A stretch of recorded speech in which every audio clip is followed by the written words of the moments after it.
आप देख रहे हैं दैनिक रेडियो। दिन भर की बड़ी खबरों में आपका स्वागत है। इन खबरों में आज हम जानेंगे क्या आया कावड़ रूट पर दुकानों की नेम प्लेट लगाने के विवाद पर सुप्रीम कोर्ट का फैसला। देखेंगे आज हुई नीट पेपर लीक मामले की सुनवाई में क्या आया सुप्रीम कोर्ट का फैसला। देखेंगे क्या है हरियाणा विधानसभा चुनाव से पहले भाजपा में अंदरूनी कलह के कारण। देखेंगे आज संसद में हुए हंगामे में राहुल और केंद्रीय मंत्री के बीच क्या था बहस का मुद्दा। और आखिर में देखेंगे कर्फ्यू जैसे हालातों के बीच कैसी रही हरियाणा के नूह जिले की ब्रजमंडल यात्रा। सुप्रीम कोर्ट ने कावड़ यात्रा रूट पर दुकानदारों को अपनी पहचान बताने को लेकर कई राज्य सरकारों के आदेश पर अंतरिम रोक लगा दी है। कोर्ट ने आज सोमवार 22 जुलाई को कहा कि दुकानदारों को पहचान बताने की जरूरत नहीं है। होटल चलाने वाले यह बता सकते हैं कि वह किस तरह का खाना यानी शाकाहारी या मांसाहारी परोस रहे हैं, लेकिन उन्हें अपना नाम लिखने के लिए मजबूर नहीं किया जाना चाहिए। अदालत ने कहा कि पुलिस ने इस मामले में अपनी ताकत का गलत इस्तेमाल किया है, उसे ऐसा नहीं करना चाहिए था। साथ ही कोर्ट ने उत्तर प्रदेश, मध्य प्रदेश और उत्तराखंड सरकार को नोटिस जारी कर शुक्रवार तक जवाब देने को कहा है। आपकी जानकारी के लिए बता दें कि तीनों राज्यों में कावड़ यात्रा के रूट पर दुकान मालिकों को अपना नाम लिखने का आदेश दिया गया था, जिसके खिलाफ association for protection of civil rights नाम के एनजीओ ने 20 जुलाई को सुप्रीम कोर्ट में याचिका दाखिल की थी।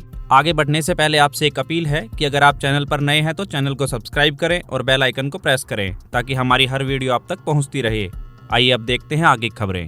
आज यानी 22 जुलाई को नीट विवाद पर सुप्रीम कोर्ट में 40 से ज्यादा याचिकाओं पर सीजीआई डीवाई चंद्रचूड़ की बेंच के सामने सुनवाई खत्म हो गई है। यह आज चौथी सुनवाई थी। बेंच ने फैसला सुनाते हुए कहा है कि नीट यूजी 2024 परीक्षा में कैंडिडेट को एक सवाल के लिए एक ही सही ऑप्शन चुनना था, लेकिन परीक्षा में एक सवाल ऐसा था जिसके 2 सही ऑप्शन थे। एनटीए को आंसर की में एक ही आंसर सही देना चाहिए था। 2 सही ऑप्शन देने से 44 स्टूडेंट को बोनस मार्क्स मिले हैं और 4.2 लाख कैंडिडेट को नुकसान हुआ है। इस पर आईआईटी दिल्ली के एक्सपर्ट्स की राय लेनी चाहिए। वहीं कोर्ट ने कहा कि हम आईआईटी दिल्ली के डायरेक्टर से अनुरोध करते हैं कि 3 एक्सपर्ट्स की टीम बनाए और इस विषय में रिपोर्ट दें। एक सही ऑप्शन चुनकर 12 बजे तक रजिस्ट्रार को अपनी राय भेजें। इसके अलावा सीजीआई डीवाई चंद्रचूड़ ने याचिकाकर्ताओं से आज शाम तक आधे पेज में नीट यूजी रीटेस्ट के पक्ष में तर्क का रिटर्न सबमिशन ईमेल करने को कहा है। आइए देखते हैं अगली खबर। हरियाणा में विधानसभा चुनाव होने में 2 महीने बचे हैं और सत्तासीन भाजपा सरकार जनता के मुद्दों पर लड़ने की बजाय आपस में ही लड़ती नजर आ रही है। 2 दिन पहले हिसार में हुए दक्ष प्रजापति सम्मेलन में प्रजापति समाज से चुने गए महेंद्र दर्शन गिरी को प्रवेश नहीं दिया गया। भाजपा के जिला सचिव महेंद्र दर्शन गिरी बीसी रिजर्व सीट से जिला पार्षद हैं। वहीं दर्शन गिरी ने अपने ही समाज के नेता डिप्टी स्पीकर रणबीर गंगवा पर सरकारी कार्यक्रम को हाईजैक कर उन्हें अपमानित करने का आरोप लगाया है। दर्शन गिरी ने कहा कि वह वार्ड 20 से चुने गए हैं, वहीं वार्ड 19 के पार्षद को मंच पर जगह दी गई, लेकिन उन्हें न तो आमंत्रित किया गया और न ही कार्यक्रम में प्रवेश करने दिया गया, जिसके चलते दर्शन गिरी ने इसकी शिकायत जिला अध्यक्ष आशा खेदड़, प्रदेश महासचिव सुरेंद्र पुनिया और जिला प्रभारी जवाहर सैनी से की है। इसके अलावा भाजपा नेता कुलदीप बिश्नोई और भाजपा विधायक भव्य बिश्नोई हिसार में होने के बावजूद भी कार्यक्रम में नहीं शामिल हुए।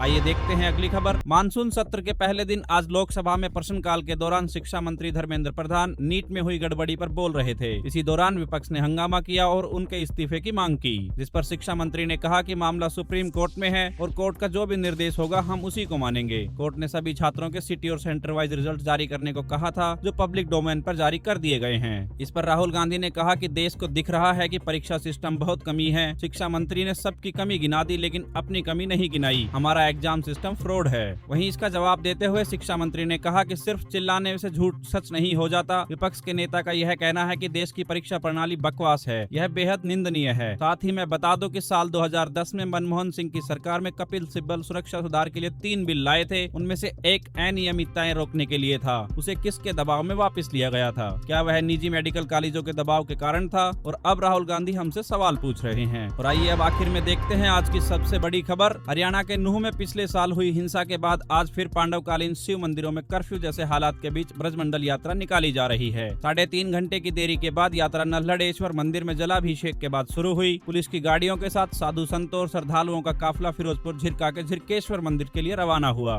वहीं इसके बाद ब्रजमंडल जलाभिषेक यात्रा अपने अंतिम पड़ाव पर पहुंच गई है। नल्हड़ेश्वर मंदिर और झिरकेश्वर मंदिर के बाद पुन्हाना के सिंगार श्रृंगेश्वर मंदिर में श्रद्धालु जलाभिषेक कर रहे हैं। बता दें कि यह यात्रा 80 किलोमीटर लंबी है, जिसके लिए प्रशासन की तरफ से 5 घंटे का समय तय किया गया है। वहीं हिंसा की आशंका के मद्देनजर प्रशासन ने आज यहां सोमवार 6 बजे तक इंटरनेट बंद कर दिया है और नूह में 2000 पुलिस कर्मियों की तैनाती की गई है। वहीं अरावली की पहाड़ियों की ड्रोन के जरिए निगरानी की जा रही है। यात्रा को दोनों तरफ से पुलिस ने सिक्योरिटी कवर दिया हुआ है। वहीं दूसरी तरफ ऑल इंडिया इमाम ऑर्गेनाइजेशन के चेयरमैन इमाम उमेर अहमद इलियासी ने कल कहा कि पिछली बार हिंसा की वजह से मुस्लिमों पर दाग लगा था। इस यात्रा को कामयाब बनाकर दाग धोने का यह अच्छा समय है। ये थी आज की बड़ी खबरें। आप देख रहे थे दैनिक रेडियो।